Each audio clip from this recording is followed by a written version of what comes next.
Assalamualaikum warahmatullahi wabarakatuh. Jadi insyaAllah kita mula majlis kita dengan ummul kitab Al-Fatihah. Bismillah.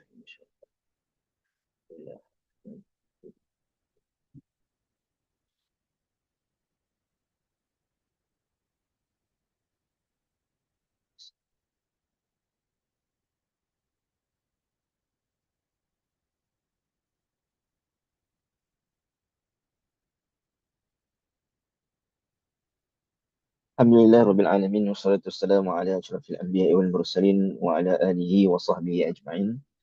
Rabbi shrah li sadri wa yassir li amri wa hlul 'uqdatam min lisani yafqahu qawli. Rabbi zidna ilma warzuqna fahma amma ba'd.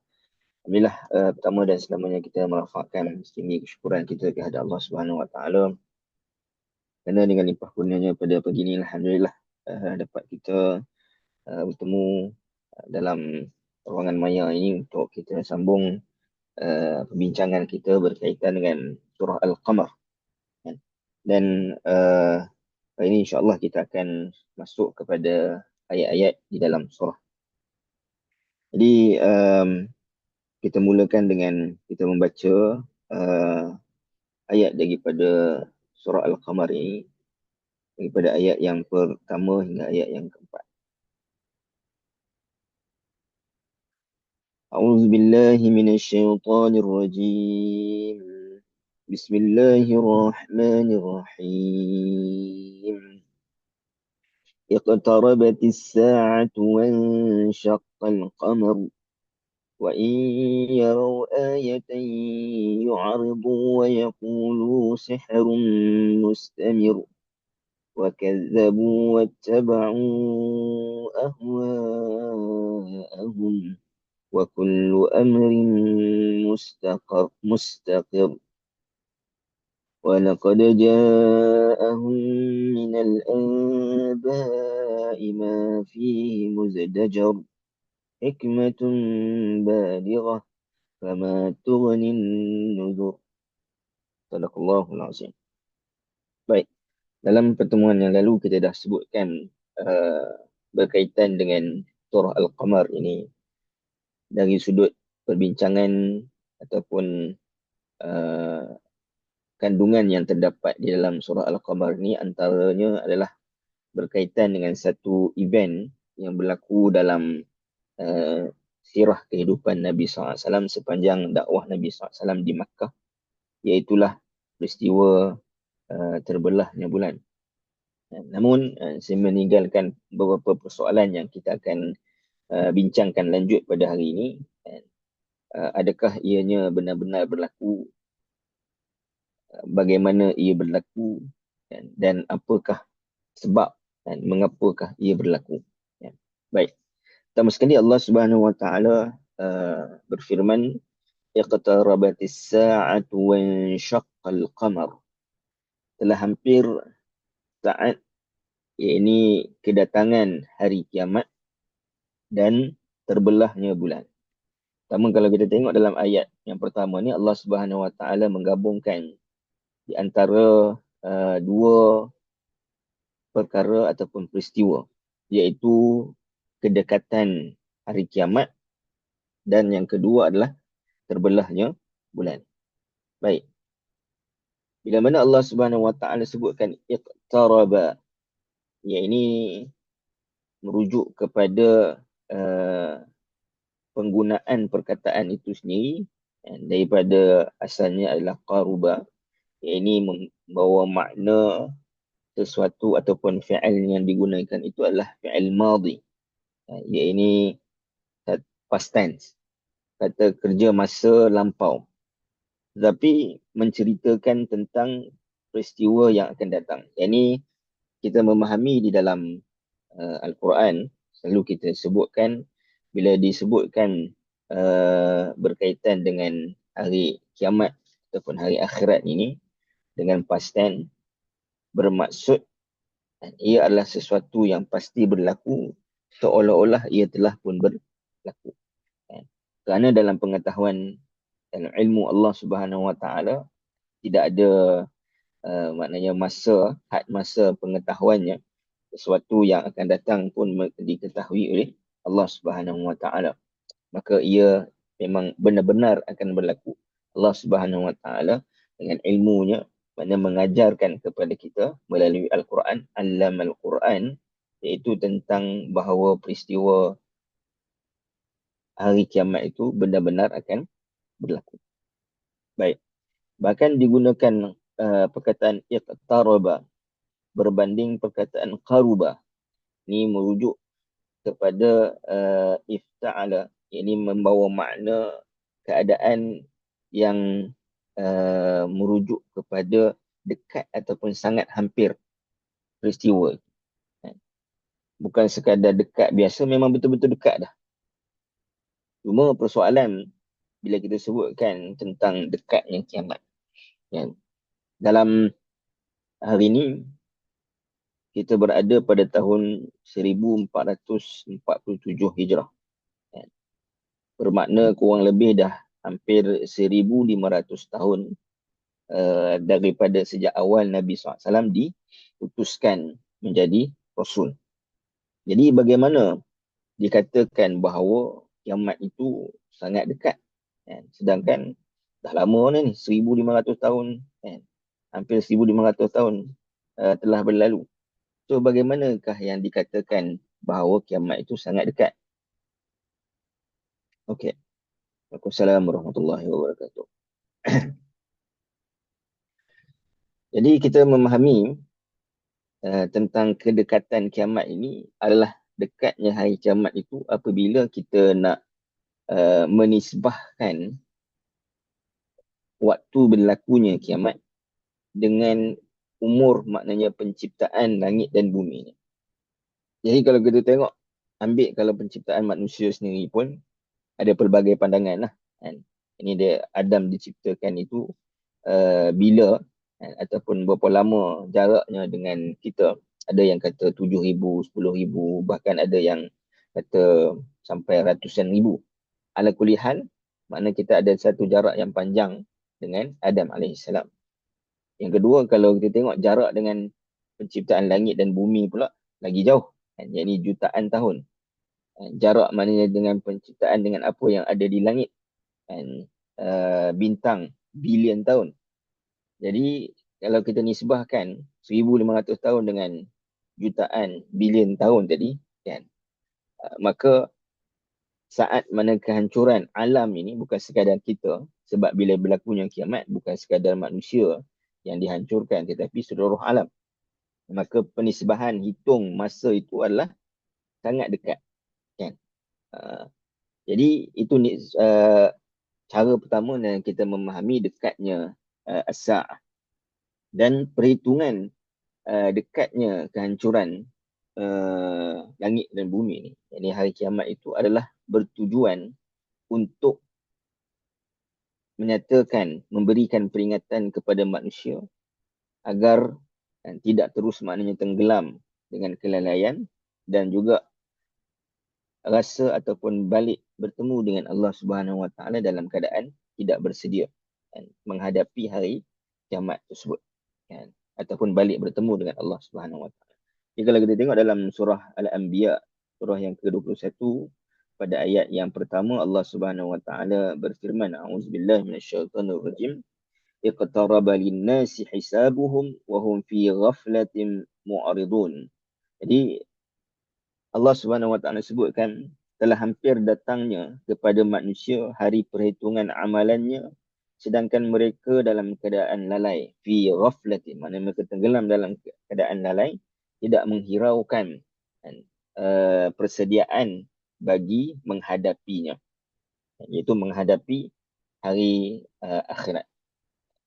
Jadi bila mana Allah Subhanahu Wa Taala menyebutkan kedekatan itu bukanlah semata-mata dari sudut umur ataupun waktunya, tetapi tujuannya itu adalah untuk memberikan satu jentikan kepada manusia bahawa ianya telah pun hampir.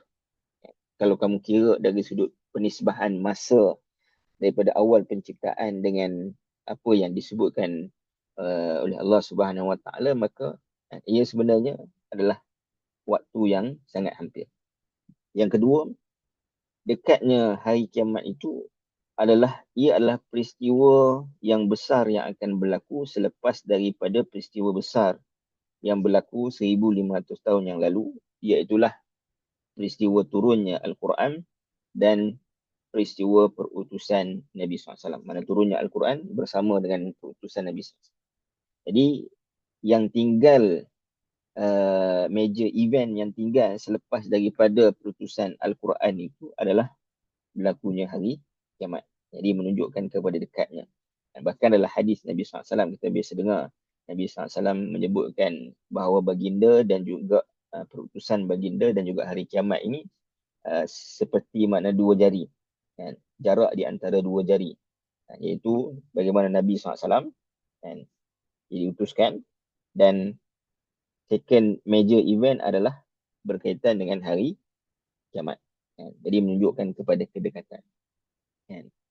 Dan kedekatan ini juga boleh difahami dengan makna as-sa'ah itu bukan semestinya waktu kiamat.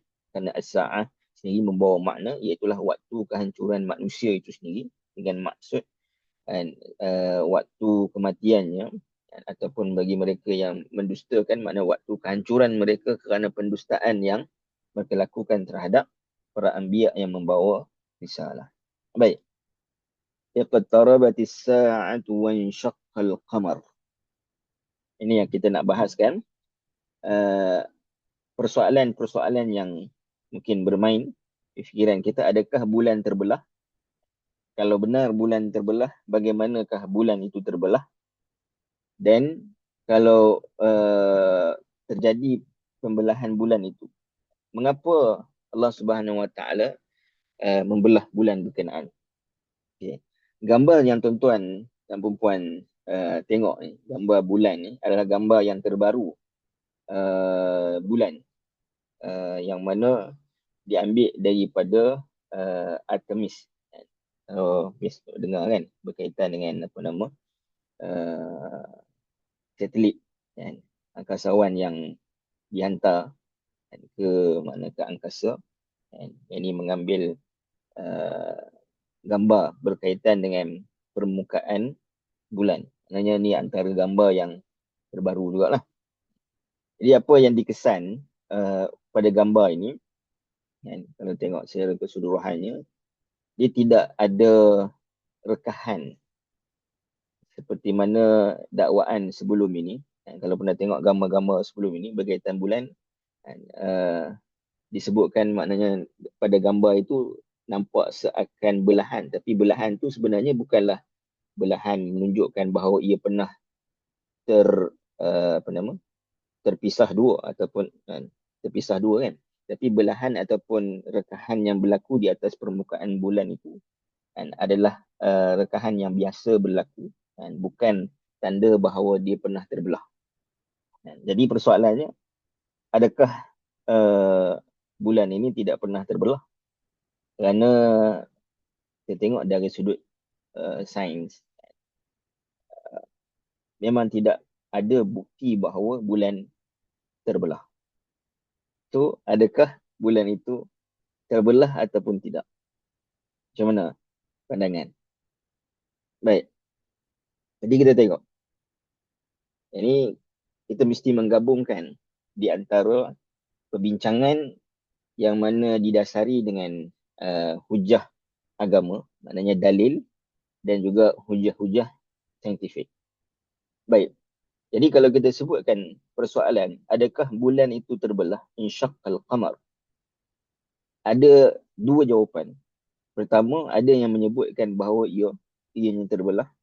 Of course, maknanya kita sebagai Muslim, kita memahami bahawa ianya terbelah. Dan ada juga yang mengatakan tidak. Kan? Ya, ini kerana dia berpandukan kepada fakta sains yang saya sebutkan tadi, yang tidak ada bukti saintifik ataupun kesan yang menunjukkan bahawa bulan pernah terbelah. Bahkan dari sudut fakta sejarah, tidak pula maknanya direkodkan sejarah yang menyatakan ianya berlaku. Kerana jika benar ia berlaku, maka ia pasti disaksikan di seluruh dunia. Dan kerana antara beza mukjizat dan juga sihir adalah sihir ini, dia tidak merubah hakikat sesuatu, Dia hanya mengubah maknanya pandangan orang terhadap perkara itu. Berbanding mukjizat ini maknanya memang sesuatu perkara itu dia berubah daripada bentuk asalnya. Saya bagi contoh maknanya ketika mana Nabi Musa alaihissalam berdepan dengan ahli sihir Fir'aun. Walaupun ahli sihir Fir'aun sendiri bila mereka maknanya melemparkan tongkat mereka berubah menjadi ular-ular juga, kan? Tapi hakikatnya tongkat tu dia tak berubah menjadi ular. Cuma pandangan orang, itu makna sihir, makna pandangan orang terhadap tongkat tu dia seakan-akan melihat menjadi ular yang menakutkan mereka. Tapi bila Nabi Musa alaihissalam melemparkan tongkat Nabi Musa, memang real maknanya dari sudut tongkat Nabi Musa itu berubah benar-benar menjadi ular. Sebab itu kita melihat ahli sihir Fir'aun kemudiannya mereka beriman. Kerana mereka mengetahui hakikat kebenaran, maknanya dari sudut sihir itu, dia ada sesuatu yang mana menutupi mata dan ia bukanlah sesuatu yang benar berlaku. Jadi, bila disebutkan ia adalah mukjizat, maka sepatutnya bukan sekadar orang Quraisy sahaja yang nampak, tetapi pasti makna seluruh dunia akan melihat ataupun menyaksikan perkara tersebut, kan? Kerana ia adalah mukjizat. Makna semua orang mesti maknanya melihat, tetapi tidak ada direkodkan dalam sejarah berkaitan dengan bulan yang pernah terbelah. Jadi bagaimana kita nak memadukan di antara dua hujah ini? Sedangkan kalau kita tengok bulan yang terbelah itu datangnya daripada hadis-hadis yang mutawatir. Ini mutawatir, nak kata mutawatir ini hingga kan, of course lah, maknanya daripada peringkat sahabat pun sendiri ada ramai sahabat yang meriwayatkan. Ada daripada Anas bin Malik, ada daripada Mut'im bin Adi, ada daripada Abdullah bin Mas'ud, ada daripada Ibn Abbas. Ini saja pun dah 4 orang lah, kan? Cukup mana nisbah mutawatir itu yang menyatakan bahawa peristiwa ini berlaku. Menyatakan bahawa peristiwa ini adalah dalam hadis Anas bin Malik dalam riwayat Bukhari, menyatakan peristiwa ini berlaku kerana permintaan daripada orang Quraisy terhadap Nabi SAW. Ada hadis daripada Mut'im bin Adi pula mengatakan bahawa bulan itu terbelah pada dua. Gambarannya seperti mana belakang tu, background dia tu, nampak ada bukit tu, mana bulan dia terbelah dua. Dan pertanyaan kepada, dan juga dalam hadis riwayat Ahmad ini juga ada menyebutkan tentang pertanyaan kepada orang musafir. Maknanya orang musyrikin pun mereka memahami tentang sihir. Jadi mereka kata kalau benda ini sihir, bermakna kita sahaja yang nampak. Jadi kita try tanya, macam saya sebutkan tadi kan, mana kita try tanya orang yang bermusafir, adakah mereka nampak perkara yang serupa? Dan jawapannya adalah ya, mereka nampak bulan itu terbelah. Tetapi itu dari tanah Arab. Bila kita kata kalau bulan terbelah, maknanya bukan sekadar tanah Arab, seluruh dunia akan menyaksikan peristiwa tersebut. Tetapi tidak ada rekod. Baik, kemudian hadis Ibn Abbas, hadis muttafaqun alaih, hadis riwayat Bukhari dan juga Muslim, iaitu of course maknanya peristiwa ini berlaku sebelum hijrah, bahkan disebutkan di awal dakwah Nabi SAW di Makkah pada tahun yang keempat ataupun kelima kenabian. Dan berdasarkan apa yang saya sebutkan sebelum ini dalam permulaan surah Al-Qamar. Kemudian dalam hadis Ibn Abbas, ini menarik juga. Dalam riwayat Tabarani menyatakan bahawa yang dimaksudkan bulan terbelah itu adalah berlakunya gerhana. Gerhana yang luar biasa yang tidak pernah berlaku sebelumnya. Baik. Memang terbelah. Jadi kalau kita tengok di sini dari sudut kita punya hadis ataupun kita punya dalil kita memang kuat menyatakan bahawa peristiwa itu memang terbelah. Jadi persoalan sains atau sejarah, mungkinlah sebagai orang beriman kita boleh simply mengatakan tak kisahlah sains ataupun sejarah itu dia datang kemudian, kerana kita berpegang kepada wahyu terlebih dahulu sebelum perkara itu. Tapi ia akan menjadi masalah kepada orang yang cuba nak menerangkan peristiwa ini dari sudut logik dan juga maknanya dalil-dalil pengamatan ni. Baik, pertama kita sebutkan bagaimana saintifik. Kan? Maknanya tidak ada kesan yang menunjukkan bulan terbelah. Jadi cara kita memikirkan bahawa bila bulan terbelah tu mesti ada kesan, itu pun adalah satu argument yang masalah.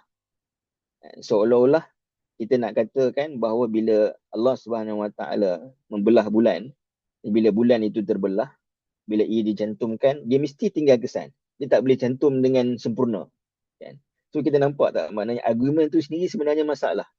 Kan? Bahawa kata bila ianya terbelah, kan? Bila dicantum mesti kena nampak dia punya bukti. Kan? Sedangkan tak semestinya berlaku sedemikian. Kan? Bahkan bila kita sebutkan mana Allah Subhanahu Wa Taala menciptakan manusia dengan sempurna, dan Allah Subhanahu Wa Taala boleh membangunkan manusia juga dengan sempurna. Kan? Kalau Allah Subhanahu Wa Taala boleh membelah bulan yang sempurna itu menjadi dua, dan bila mana ia bercantum, maka Allah juga boleh mencantumkan ia menjadi sempurna tanpa memerlu meninggalkan kesan. Betul tak? Jadi argument yang mengatakan mesti ada fakta sains ataupun bukti bahawa bulan itu nampak terbelah, itu sendiri adalah argument yang bermasalah. Kan? Bahkan kita sebutkan kalau kita nak melihat kepada fakta sains semata-mata, sebab tak ada gambaran bulan yang terbelah. Kan? Kita tengok surah sebelumnya, surah apa? Surah adalah surah An-Najm. Dan surah An-Najm disebutkan ada pertalian yang kuat bersama dengan surah Al-Qamar. Dan dalam surah An-Najm Allah Subhanahu Wa Taala sebutkan apa? Nabi SAW pergi mana? Kan?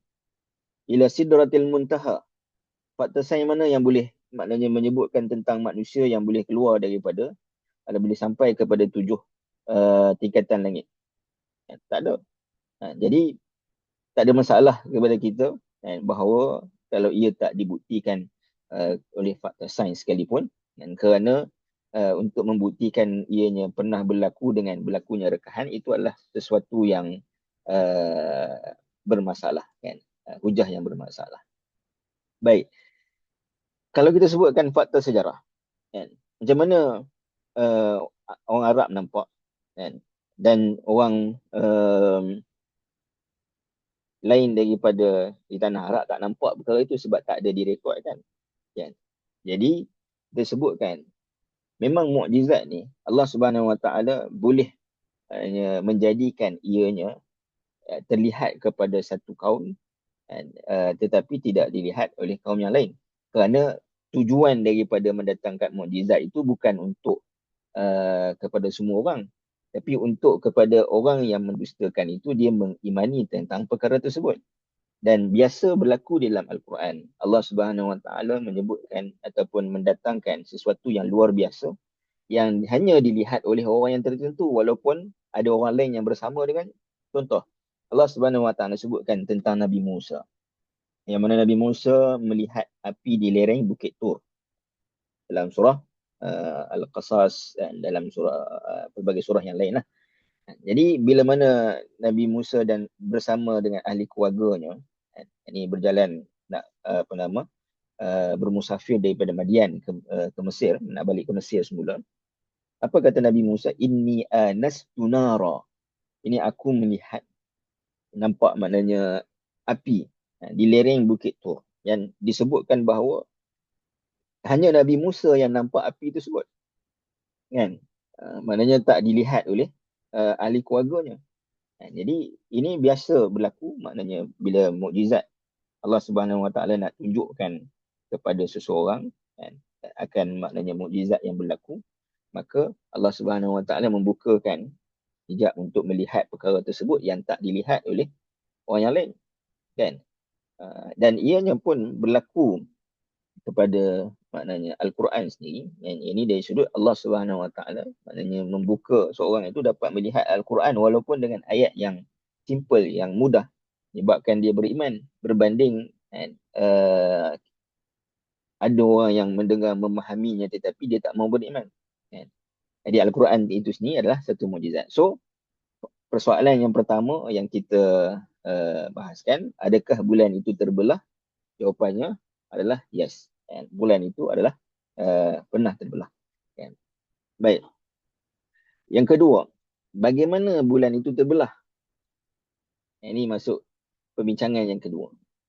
Adakah ia terbelah secara hakikatnya seperti mana yang kita biasa maklumi, ataupun sebenarnya dia terbelah dengan berlakunya gerhana yang luar biasa.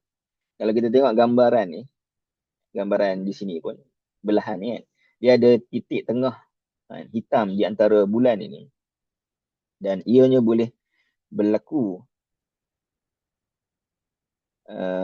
maknanya ia boleh berlaku gerhana yang luar biasa. Sebab kalau tuan-tuan dan perempuan tengok maknanya lunar eclipse ni kan, dia ada yang berlaku full dan dia ada yang berlaku half. Yang ini berlaku penuh, gerhana penuh, dan juga gerhana mana separa. Jadi kalau separa ni kita akan lihat bahawa dia akan nampak sebelah yang maknanya nampak jelas dan sebelah lagi dia gelap kan. Dan bila dirujuk silang dengan fakta sejarah, ini kalau kita nak ambil fakta sejarah kan, sebagai salah satu hujah yang menguatkan, memang pada tahun, kalau kita kira-kira dalam tahun 614 ataupun 615 Masihi. Tuan-tuan boleh tengok apa nama Google ataupun ChatGPT. Kan? Saya tak kata maknanya dia adalah fakta yang paling betul. Tapi nak sebutkan bahawa kita nak rujuk silang berkaitan dengan peristiwa yang pernah berlaku pada waktu tu, iaitu memang pernah berlaku pada Januari dan juga berlaku pada Julai lebih kurang itu, peristiwa gerhana. Yang mana gerhana pada awal tahun, yakni bila musim sejuk itu, dia adalah gerhana separuh, dan pada hujung tahun itu adalah gerhana penuh. Dan dalam tahun yang sama juga, bila berlakunya gerhana itu, itulah juga mana tahun Rom, maknanya memenang, bukan Rom, apa nama, Byzantine, maknanya mereka menguasai Baitul Maqdis. Menguasai Baitul Maqdis. Jadi maknanya ada beberapa event yang berlaku sebab orang Eropah selain daripada tanah Arab, bila berlakunya gerhana ni, dia ada satu isyarat bahawa akan berlaku sesuatu kepada kita. Ini bila berlaku gerhana, ini itu cara pemikiran mereka. Tapi apa yang jelasnya, kalau dalam hadis yang sahih tadi menyebutkan bahawa imejnya adalah, hadis riwayat Ahmad itu, Mut'im bin Adi mengatakan bahawa bulan itu terbelah dan nampak di antara dua bukit. So boleh jadi ianya terbelah secara hakikat, dan boleh jadi ia adalah gerhana yang luar biasa yang Allah Subhanahu Wa Taala tentukan berlaku pada waktu tersebut. Dan ada riwayat lain daripada Ibn Abbas yang saya sebutkan tadi bahawa memang Ibn Abbas menyebutkan sebagai ianya gerhana. Dan bila kita tengok perkataan insyaqqa itu sendiri, dia tidak semestinya berlaku belahan yang mana bentuk fizikal. Kalau kita tengok insyiqaq ini juga boleh merujuk kepada perpecahan. Contoh, kalau dalam satu tim kumpulan kan, berlaku perpecahan. Yang ini bukanlah terbelah orang tu dia terpisah dua, tapi maknanya terbelah secara maknawinya bahawa ianya berpisah.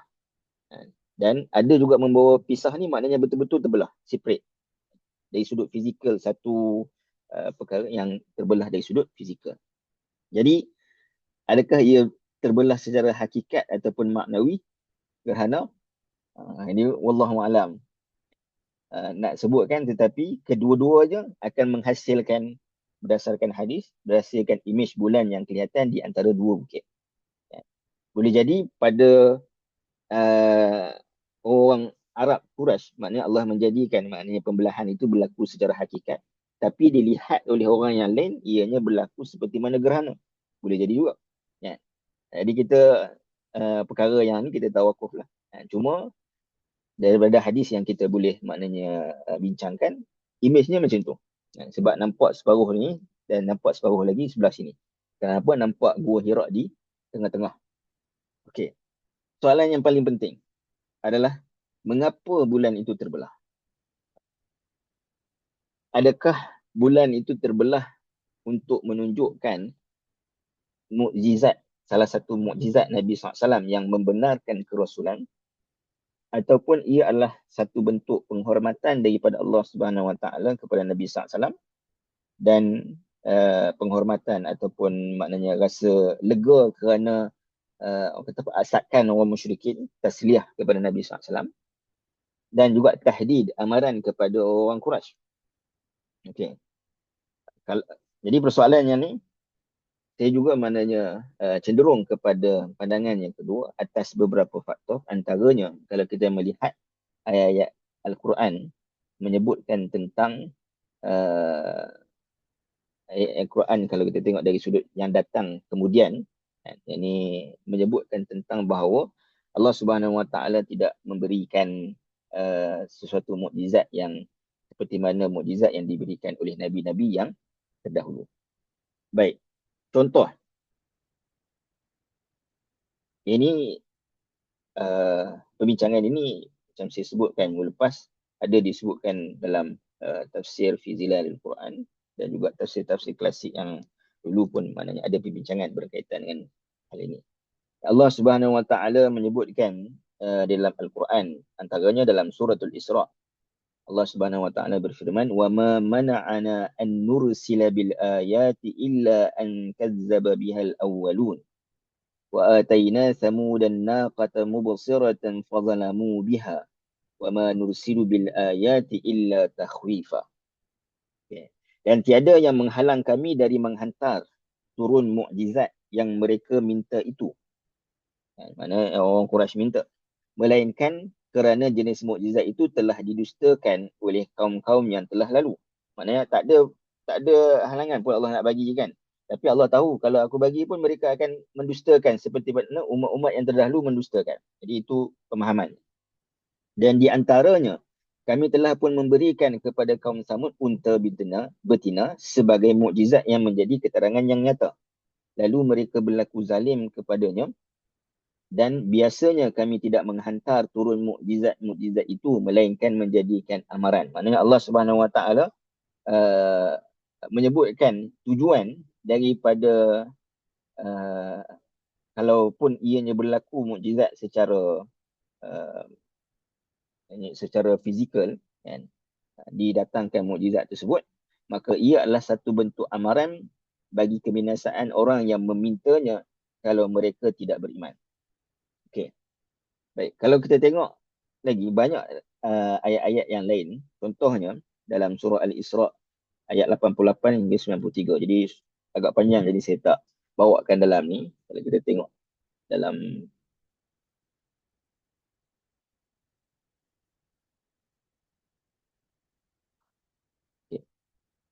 Allah Subhanahu Wa Taala sebutkan, katakanlah wahai Muhammad, sesungguhnya jika sekalian manusia dan jin berhimpun dengan tujuan hendak membuat dan mendatangkan sebanding dengan Al-Quran, mereka tidak akan dapat membuat dan mendatangkan yang sebanding dengannya, walaupun mereka membantu sesama sendiri.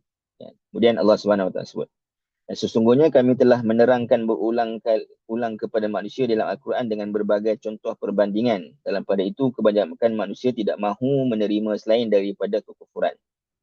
Jadi mereka berkata, kami tidak akan sesekali akan beriman kepadamu, wahai Muhammad, sehingga engkau memancarkan mata air daripada bumi bagi kami, atau sehingga engkau mempunyai kebun dari pohon-pohon tamar dan anggur, kemudian engkau mengalirkan sungai-sungai dari celah-celahnya dengan aliran yang terpancar terus-menerus, atau engkau gugurkan langit berkeping-keping atas kami, sebagaimana yang engkau katakan akan berlaku, atau engkau bawakan Allah dan malaikat untuk kami menyaksikan, atau hingga engkau mempunyai sebuah rumah terhias daripada emas, atau engkau naik ke langit dan kami tidak sekali-kali akan percaya tentang kenaikanmu ke langit sebelum engkau turunkan kepada kami sebuah kitab yang dapat kami membacanya.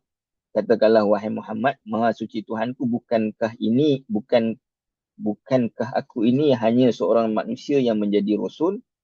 Dan tiadalah yang menghalang orang-orang musyrik itu dari beriman ketika datang kepada mereka hidayah petunjuk, mana ketika datangnya Al-Quran, melainkan mereka berkata dengan hairan, patutkah Allah mengutuskan seorang manusia menjadi rasul? Jadi apa yang kita faham daripada ayat-ayat yang disebutkan dalam surah Al-Isra ini, ia menunjukkan bahawa mereka pernah selepas daripada sebab surah Al-Isra kemudian uh, mereka pernah berkali-kali minta kepada Allah Subhanahu Wa Taala dan Nabi SAW, minta kepada Nabi SAW untuk dibawakan mukjizat, mukjizat Nabi SAW, seperti mana nabi-nabi yang terdahulu macam tongkat, macam unta dan sebagainya. Dan perkara ataupun permintaan mereka itu tak dilayan. Jadi nak sebutkan prinsip dalam Al-Quran menyatakan kalau sesuatu mukjizat itu nak diturunkan kepada untuk membenarkan kerasulan Rasul, iaitu Nabi SAW, maka ia tidak berlaku kerana ayat-ayat Al-Quran menyebutkan bahawa mereka berkali-kali, berulang kali maknanya meminta, dan Allah Subhanahu Wa Taala berulang kali menolak. Kerana Al-Quran itu sendiri adalah mukjizat yang besar. Contoh, kalau kita nak sebutkan, bila Allah dan Quran sebutkan bagaimana pokok itu tumbuh. Jadi, kadang-kadang kita nak melihat mukjizat ni apabila pokok tu kalau dia duduk dalam keadaan bersujud, barulah kita nak menggambar, baru kita nak rasa bahawa hebatnya, maknanya pokok ni, ini luar biasa ni. Sedangkan penciptaan pokok itu sendiri adalah sesuatu yang luar biasa. Bagaimana air yang mengalir di dalam batangnya menyebabkan ianya rendang. Jadi balik kepada perumpamaan maknanya tentang Al-Quran tadi. Ini mereka meminta sesuatu yang di luar apa yang didatangkan oleh Al-Quran. Sedangkan di dalam Al-Quran itu sendiri adalah mukjizat. Ayat-ayat itu sendiri adalah mukjizat daripada Allah Subhanahu Wa Taala kepada Nabi SAW. Baik, kita tengok soalan. Maksudnya peristiwa Quraisy mencabar Nabi menunjukkan bukti ini berlaku pada waktu malam. Waktu malam atau malam. Jika siang mungkin matahari yang menjadi objek yang dibelah. Okey, faham?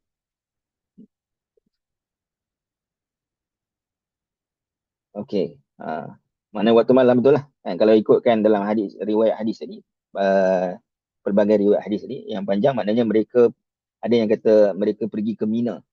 Mana mereka keluar daripada Makkah menuju ke Mina. Berapa tempoh masa bulan yang terbelah yang dapat dilihat pada ketika itu, wallahualam. Tak tahu berapa lama maknanya bulan itu terbelah. Tak disebutkan dalam hadis tempohnya berapa lama. Baik. Okey, satu lagi nak sebutkan. Jadi sunnatullah, jika Allah Subhanahu Wa Taala, ini kita nak sebutkan apa yang Quran menyebutkan. Jika Allah Subhanahu Wa Taala menunjukkan mukjizat kerasulan, dan ini secara zahir, tetapi masih lagi makna sesuatu kaum itu dia tetap ingkar, maka Allah Subhanahu Wa Taala memberi ancaman yang keras. Contohnya dalam peristiwa Nabi Isa AS. Cerita bagaimana Hawariyin mereka meminta kepada Nabi Isa untuk diturunkan makanan daripada langit, ma'idatan minas sama.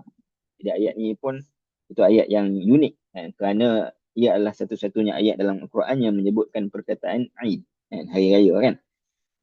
Yang mana permintaan itu oleh Hawariyin kepada Nabi Isa dalam keadaan mereka pernah melihat dari sudut mukjizat Nabi Isa, menyembuhkan penyakit, menghidupkan burung kan daripada tanah liat kan. Jadi Nabi Isa ni pernah menunjukkan kepada mereka mukjizat-mukjizat yang lain. Tapi kalau permintaan daripada mereka kan, ini sesuatu yang bersifat fizikal, dan mereka mengatakan bahawa sebab apa mereka minta itu ada beberapa sebab. Ada 4 sebab. Ayat 113, mana ayat sebelum ayat 114 ni menyebutkan bahawa mereka mengatakan bahawa pertamanya kami nak makan lah, lapar. Sebab konteks ayat ni mereka berada dalam pelarian kerana Nabi Isa diburu bersama dengan pelajar-pelajarnya, Hawariyin, dan disebutkan bahawa mereka berpuasa, maknanya mereka berada dalam keadaan lapar. Jadi mereka pun tahu bahawa ini mungkin waktu perpisahan mereka dengan Nabi Isa. Jadi menyebabkan mereka kata ini final mukjizat lah. Kalau kami tengok ni, kami akan yakin, bahkan kami akan menjadi orang yang akan menyebarkan agama Nabi Isa. Jadi Nabi Isa pun menerima permintaan tersebut, dan Nabi Isa berdoa pada ayat 114 untuk diturunkan makanan, hidangan daripada langit. Apa kata Allah Subhanahu Wa Taala respon? Allah kata, qala Allah inni munazziluha alaikum. Allah berfirman, sesungguhnya aku akan menurunkan hidangan itu. Maknanya kalau kamu meminta-minta, Allah akan beri. Ya, dalam konteks Nabi Isa ni, Hawariyin, faman yakfur ba'du minkum. Tapi ingat, kepada sesiapa di antara kamu yang kufur sesudah turunnya, maka fa inni u'azibuhu azaban la u'azibuhu ahadan minal alamin. Maka sesungguhnya aku akan menyiksa dengan azab sengsara yang tidak pernah aku seksakan seorang pun daripada sekalian makhluk. Jadi kalau kita tengok dua pembelahan bulan ni, ia berlaku di awal Makkah, kan? Jadi kalaulah kan, ia adalah tujuannya adalah untuk membuktikan kerasulan, maka sepatutnya orang musyrikin ni telah lama dihancurkan, kan? Dengan cara yang kita pun tak tahu lah, wallahualam lah. Tapi maknanya natijahnya mesti mereka dihancurkan. Kerana apa? Kerana Allah Subhanahu Wa Taala sebutkan dalam Quran berkaitan dengan bukan sekadar mana cerita Nabi Isa, bahkan cerita Nabi-Nabi yang terdahulu. Kaedahnya bila mana diturunkan mukjizat seperti mana apa yang mereka minta, mereka mengganggu ataupun mereka buat sesuatu kufur terhadap mukjizat tersebut, maka itulah final warning. Macam unta Nabi Saleh kan. Bila mereka sendiri minta, maknanya mereka sendiri bunuh, dan Nabi Saleh berikan tempoh 3 hari. Kan? Jadi menunjukkan bahawa daripada keingkaran berlakunya, keingkaran terhadap mukjizat yang datang secara fizikal itu, kan? Ia dekat dengan kehancuran. Tapi realiti yang berlaku kepada orang musyrikin, ia adalah satu tempoh yang lama, dan mana sampai kepada kehancuran mereka. Jadi sebab itulah ada argument yang mengatakan bahawa terjadinya peristiwa pembelahan bulan ini, kan, tidaklah bermaksud apa nama, membuktikan kerasulan, walaupun ia juga sebahagian peristiwa yang menunjukkan ialah dah mereka minta Nabi SAW berdoa pada Allah Subhanahu Wa Taala, tetapi ia lebih kepada makna tasliah kepada Nabi SAW dan tahdid kepada orang musyrikin bahawa berlakunya kiamat. Kerana ayat di antara yang saya sebutkan di awal tadi, kenapa disatukan iqtarabatis sa'atu wan syaqqal qamar, jadi Allah Subhanahu Wa Taala lebih nak berlakunya peristiwa itu untuk menyebutkan tentang memang akan terjadinya hari kiamat, berbanding daripada makna benar apa yang disebutkan. Di gabungan dekatnya kiamat dan terbelahnya matahari, iaitulah memasukkan amaran kiamat di sebalik fenomena terbelahnya bulan adalah nak menyertakan kuasa yang membelah bulan di angkasa adalah kuasa yang sama akan memusnahkan seluruh sistem alam semesta kelak. Bahkan dalam surah Ar-Rahman, Allah Subhanahu Wa Taala sebut fa iza inshaqqatis samaa'u fakanat wardatan kaddihan. Dan itu sungguh ngeri ketika mana langit berpecah belah lalu menjadilah ia merah mawar berkilat seperti mana minyak. Di dalam surah Ar-Rahman itu cerita tentang kiamat. Maknanya peristiwa itu untuk membuktikan apa yang disebutkan ataupun membuktikan bahawa hari kiamat itu pasti akan berlaku. Adakah kaum Quraisy meminta Nabi SAW berdoa pada Allah untuk diturunkan hidangan daripada langit seperti mana Nabi Musa dan Nabi Isa? Adakah kaum Quraisy meminta Nabi SAW berdoa pada Allah untuk diturunkan hidangan daripada langit? Tidak. Kan? Wallahualam, maknanya tidak ada dalam setakat pengetahuan saya, tidak ada maknanya sirah diminta turunnya hidangan daripada langit, kecuali satu peristiwa dalam surah Ad-Dukhan yang pernah kita sebutkan dulu, bukan turun daripada langit pun, maknanya menghilangkan makna kemarau dan juga asap dukhan itu daripada mereka. Itu mereka pernah minta lah. Tapi turunnya hidangan daripada langit, tak ada. Okay. Masuk kesimpulannya apa dia? Apakah tujuan? Maknanya tujuan adalah untuk memberikan tasliah kepada Nabi SAW, kerana Nabi ditekan dari pelbagai arah, dan dalam masa yang sama tahdid. Maknanya jangan, maknanya mereka nak minta sesuatu yang memberikan kesan buruk kepada mereka. Baik. Tapi satu, bila saya baca ni, saya pun berfikir mana melihat kepada ayat-ayat yang lain juga. Contoh, Allah Subhanahu Wa Taala juga ada menyebutkan dalam surah Al-Anfal, kan, berkaitan kalau betul-betul lah itu berlaku untuk membuktikan kerasulan, kan. Uh, Macam saya sebutkan tadi, kita sebutkan kalau benda itu, peristiwa ini bukti kerasulan, bila mereka ingkar, apa yang akan berlaku, mereka akan dibinasakan. Tapi dalam surah Al-Anfal, Allah Subhanahu Wa Taala sebutkan sebab apa orang musyrikin ini tak dibinasakan, kerana rahmat Nabi SAW itu yang berada bersama dengan mereka. So benda itu boleh jadi juga. Maknanya ini adalah perbincangan yang saya bawakan supaya kita sama-sama boleh berfikir lah, tentang bagaimana Quran, kaedah dalam Al-Quran, dan juga ketika mana Quran menyatakan sesuatu peristiwa. Dan kehancuran itu kadang-kadang bukannya berlaku secara berterusan sebagaimana Allah Subhanahu Wa Taala sebutkan kepada Abu Lahab, kan, tabat yada abi lahabin wa tab. Jadi Abu Lahab terus binasa, kan. Sebab at-tabab itu adalah kebinasaan yang berlaku secara berterusan. Dan perkara ini juga pernah disebutkan cerita berkaitan dengan Nabi Musa dan Firaun. Bila Nabi Firaun menafikan maknanya mukjizat Nabi Musa, kemudiannya Allah datangkan lagi sign, bukti mana 9 tanda yang lain, kan. Jadi itu adalah beberapa contoh maknanya perbincangan yang kita boleh fikirkan, ataupun kita konkludkan daripada peristiwa yang berlaku. Jadi sebutkan ayat yang seterusnya, wa in yarau ayatan yu'ridu wa yaqulu sihrun mustamir.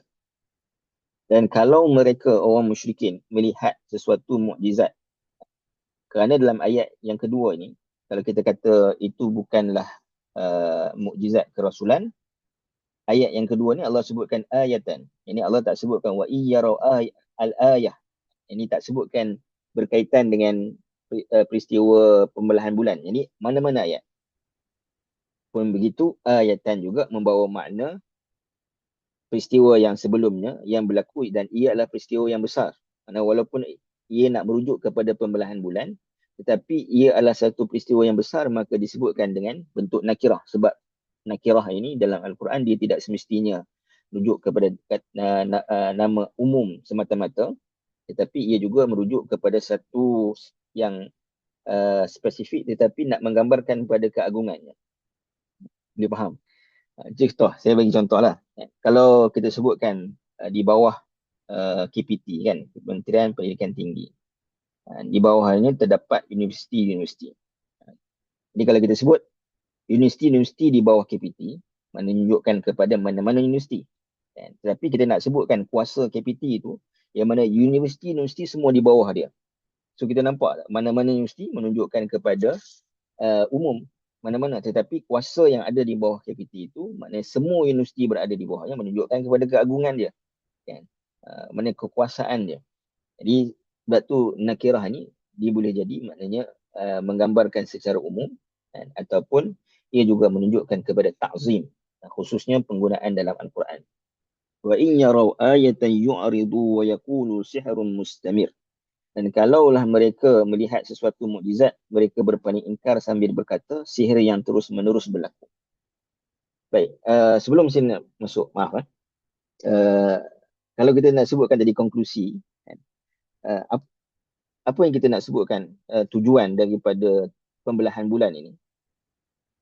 Kalau kita nak mengatakan ia adalah mukjizat kerasulan, dan kemudiannya tidak berlaku kehancuran secara terus-menerus, kita boleh katakan kerana ia adalah kerana Nabi SAW berada bersama dengan mereka, kerana Allah Subhanahu Wa Taala meletakkan kaedah, kan, Allah tidak mengazab mereka kerana apa? Kerana Nabi berada bersama dengan mereka dan ada orang yang beristighfar, kan? Masih ada orang yang beristighfar mohon ampun pada Allah Subhanahu Wa Taala.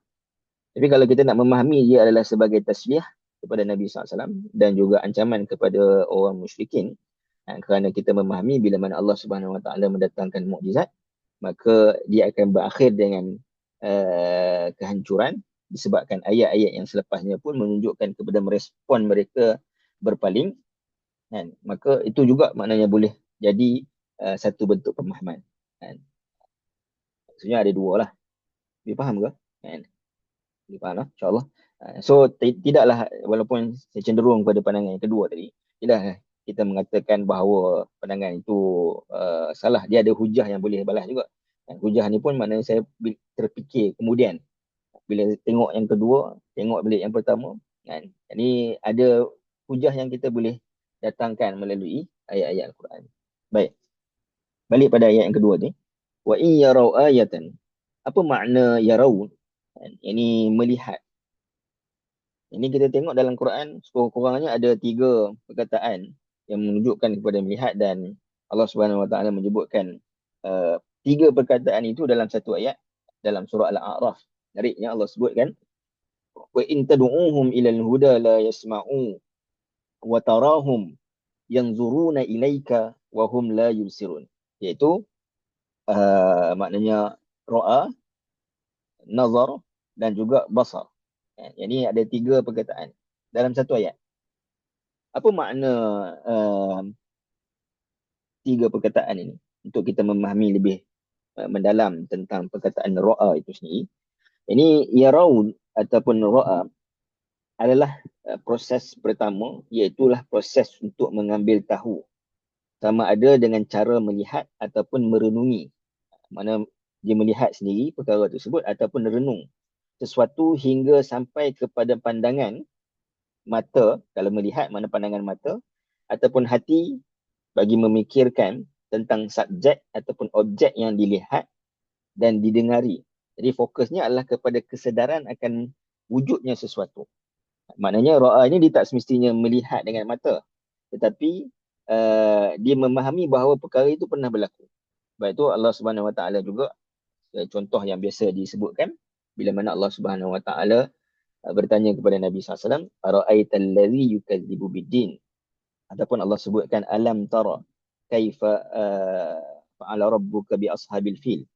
So dua perkataan ra'a ini, alam tara kaifa, itu menunjukkan Nabi tak lihat apa yang berlaku kepada ashabul fil. Ara'aital ladzi yukadzibu bin, jadi Nabi SAW melihat apa yang berlaku dalam kalangan orang Quraisy yang mana mereka ambil hak anak yatim dan sebagainya. So sama ada Nabi melihat sendiri ataupun Nabi merenungi berdasarkan fakta, ataupun subjek yang telah tapi tujuannya adalah proses mengetahui bahawa perkara itu benar-benar wujud. Itu adalah ra'a.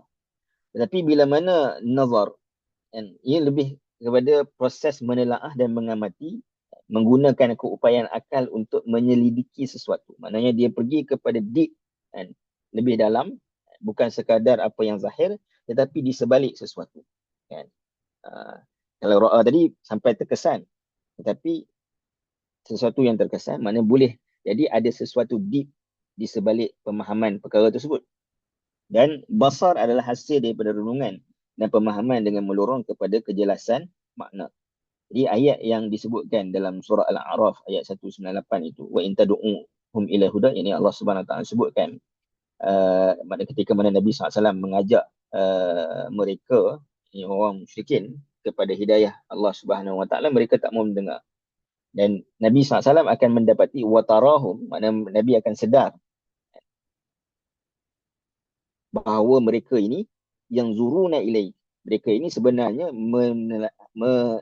memerhatikan Nabi SAW, menggunakan keupayaan, maknanya mereka melihat, maknanya dari sudut hujah-hujah yang disampaikan, yang zuruna ilaika, tetapi mereka tidak mendapatkan hasil yang sepatutnya, iaitulah beriman kepada Nabi SAW. Watarahum, maknanya Nabi akan sedar bahawa mereka ini bukan tak ambil tahu apa yang berlaku pada Nabi. Mereka sangat mengambil tahu tentang apa yang berlaku, tetapi mereka tak sampai kepada yubsirun, la yubsirun, itu mereka tak sampai kepada konklusi yang sepatutnya, iaitulah memahami bahawa baginda adalah Nabi, bukan melihat baginda sebagai seorang lelaki yang bernama Muhammad semata-mata. Sebab itu dalam Quran bila Allah Subhanahu Wa Taala sebutkan Muhammad, mesti didatangkan dengan title Muhammadur Rasulullah, supaya kamu tidak melihat dengan meneliti sifat fizikal dia semata, kamu sedar dia ada, lihat sifat fizikal dia, tapi kamu menyedari, yusir, kamu nampak di sebaliknya itu baginda adalah Nabi. Ya. Jadi ini juga satu muhasabah kepada kita apabila kita membaca Al-Quran. Kan? Ini kita melihat, kita sedar maknanya ada ayat-ayat Al-Quran, pewujudan ayat Al-Quran. Kita membaca, menelaah kan, ayat Al-Quran tersebut. Tapi adakah sampai kepada yubsirun tadi? Kan? Jadi ia memberi kesan, mengubah kan, cara fikir kita, cara faham kita, cara ibadah kita. Jadi wa in yarau, dia bermula daripada awal lagi, yakni melihat tentang meyakini bahawa perkara itu berlaku. Jadi dalam konteks ni kan, wa in yarau ayatan, yakni kalaulah mereka memerhatikan bahawa benar-benar wujud perkara itu, benar-benar akan berlaku perkara itu, ayatan ni kita sebutkan tadi menunjukkan kepada keagungan peristiwa ataupun mana-mana peristiwa yang luar biasa. Ini bukan sekadar yang berlaku yang disebutkan pada ayat pertama, sama ada ia merujuk kepada iqtarabatis sa'ah ataupun insyaqqal qamar, maka kedua-duanya boleh, ataupun ia merujuk kepada mana-mana mukjizat yang lain, antaranya adalah Al-Quran itu sendiri. Jadi apa yang berlaku, respon mereka, Allah Subhanahu Wa Taala sebut yu'ridun wa yaqulu sihrun mustamir. Ya. Jadi mereka menyebutkan yu'ridu wa yaqulu sihrun mustamir. Jadi mereka berpaling dengan hati mereka. Yu'ridun maknanya berpaling. Ini dari sudut hati mereka daripada menerima. Maknanya mereka tak sampai kepada basar, melihat, ini memahami. Mereka hanya melihat kewujudannya tanpa makna menelaah untuk maknanya mendapatkan hasil yang menyebabkan adanya basirah, memahami. Maka mereka berpaling daripadanya. Yu'ridun, berpaling hanya hati. Wa yaqulu sihrun mustamir. Bahkan mereka menafikan dengan lisan. Hati dengan lisan. Apa makna sihrun mustamir? Ini menarik. Kan? Imam Al-Alusi dalam Ruhul Ma'ani menyebutkan ada 5 maksud mustamir. Di sini, sihrun mustamir. Yang pertama, mustamir membawa makna istimrar. Istimrar ni maknanya sesuatu yang berterusan. Jadi bila mana disebutkan sihrun mustamir, kan, seolah mereka kata ini adalah sihir yang tak habis-habis. Jadi kalau kita tengok sihir ni, dia adalah sesuatu ataupun kita kata silat mata kan. Dia adalah sesuatu yang trik yang orang kata apa, dia kalau tak ada trik yang baru, orang akan rasa macam bosan. Itu satu. Yang kedua, sihir ini pun adalah dia bukan sesuatu yang boleh kekal lama. Kan? Maknanya dia boleh dipadamkan. Dia boleh mana dihilangkan. Mana dia boleh dihilangkan. Jadi bila mana mereka kata sihir ini berlaku, pertamanya sihir di bumi dengan maksud Nabi menyatakan membawa ayat-ayat Al-Quran, kemudian berlaku sihir di langit pula. Maknanya tak habis-habis, makna Muhammad ni dia ada melakukan sihir yang berterusan. Tapi hakikatnya kita tengok sihir ini adalah sesuatu yang bukan berlaku berterusan. Makna dia boleh dipadamkan, makna dihilangkan. Dan dia tidak maknanya berlaku berkekalan. Kan? Kalau orang, kita tengok orang dulu mana disihir, macam Nabi SAW disihir kan, diikat dengan mana ikatan, ada 11 ikatan. Jadi benda itu boleh dihilangkan. Jadi apa yang dibawa oleh Nabi SAW bertahun-tahun. Jadi sihir ini, apa yang dibawa oleh Nabi SAW itu berterusan. Maknanya tidak boleh dipadamkan, bahkan semakin lama semakin kuat. Ya. Dia tak habis-habis. Jadi mereka mengatakan ini sihir apa ni? Sihir yang mustamir. Yang tidak habis-habis.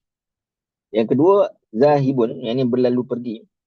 Daripada perkataan marara, ni marartu bi ahadin, kalau kita sebutkan mana kita melintasi, mana berlalu pergi. Seolah mereka kata sihrun mustamir lah. Tak payah ambil berat lah. Kan?